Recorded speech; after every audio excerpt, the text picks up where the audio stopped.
గత ప్రభుత్వం 10 సంవత్సరాలు ప్రభుత్వ ఉద్యోగాలలో ఉన్న ఖాళీలను భర్తీ చేయకపోవడం వల్ల ఉమ్మడి రాష్ట్రానికంటే ప్రత్యేక తెలంగాణ రాష్ట్రంలో మాకు ఎక్కువగా అన్యాయం జరిగిందని ఆలోచన చేసే పరిస్థితులు ఉత్పన్నమైనాయి.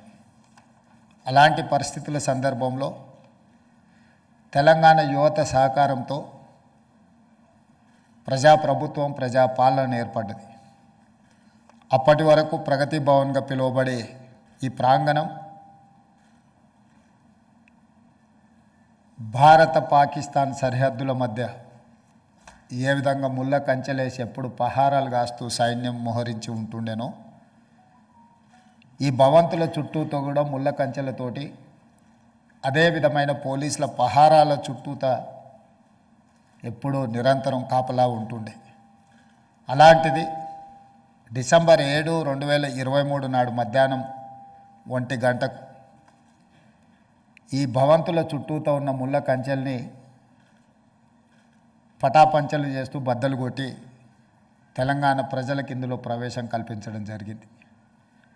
ఈరోజు ప్రగతి భవన్ నుంచి ప్రజాభవన్గా మారడం, జ్యోతిరావు పూలే గారి పేరు పెట్టుకొని ఒక సామాజిక న్యాయాన్ని అందించాలి, తెలంగాణ యువతకు సమానమైన అవకాశాలు కల్పించాలన్న ఆలోచనతోటి ప్రతి కార్యక్రమాన్ని ప్రభుత్వం బాధ్యతాయుతంగా నిర్వహించడం మొదలుపెట్టింది.